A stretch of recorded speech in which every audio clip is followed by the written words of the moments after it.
life was changed by 277 pages of beautifully written literature.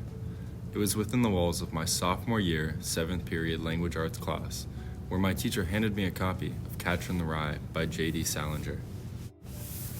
Throughout elementary and middle school, I abhorred reading for some unknown reason. My mom, on the other hand, was a very outgoing reading enjoyer.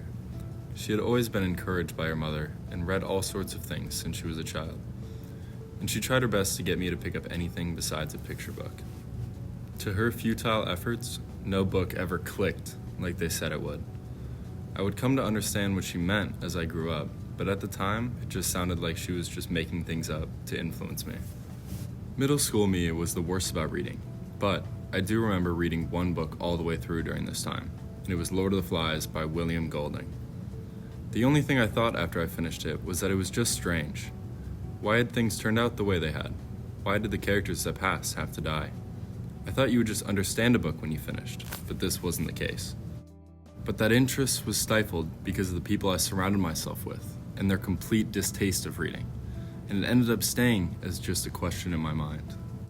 Then not too soon after, this bitterness I had for reading was shattered while sitting in a dark blue, plastic and metal, unbelievably uncomfortable school chair. Around a month into the class, we were given the assignment of reading Catcher in the Rye as a class. We would take quizzes on it every week. I rolled my eyes and leaned back in my chair thinking it's just another uninteresting book and I was going to have to find a way to cheat the quizzes every week. It took about a chapter and it felt like something had clicked. It was something about the style of writing and the subject matter that immediately made me very interested.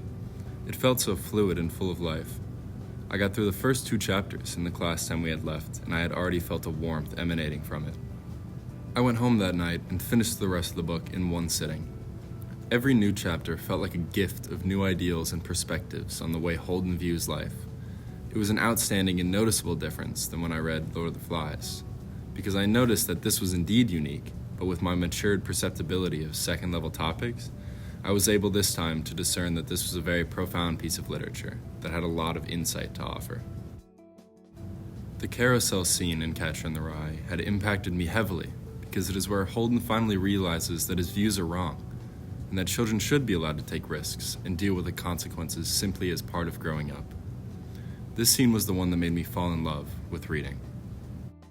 After that, the first person I went to was my mom, and while I told her about the events of the day, she had a joyful smile on her face like she had just been waiting for this to happen. She immediately went upstairs and came down with a handful of titles that included the likes of all-time greats, such as Siddhartha by Hermann Hesse and Lolita by Vladimir Nabokov. My mother, mixed with this newfound voracious appetite for top-tier literature, sprung me into about a 6-month tangent where I was reading a book every 4 to 5 days. And I still look back on those times extremely fondly. This realization of my almost genetic passion for literature hit, and it hit hard. When this happened, I never looked back even for a second. My English class was the place where I furthered this interest, as my teacher encouraged me to take the next step and sharpen my writing skills. I had plenty of free time in class to write, and from that, a love for writing short stories had emerged. She suggested keeping a journal as an extremely practical way to practice your writing every day, and through that, my writing skills and fluency increased dramatically. Some days I would sit in the park and make up page-long stories about the made-up life of the couple sitting at the table beside me. Other times, I would write small poems where I tried to fit as much life and emotion as I could in just a few lines. The personal and mental growth I've gained from this 2-year period is undoubtedly the main driving factor of why I am who I am today. With the help of my supportive mother, an encouraging English teacher, and one book about a kid walking around New York, I was introduced into an amazing world in which I am still part of today. I implore everyone to read, or at least be open-minded about reading or your own style of literacy, because you never know, it could change your life.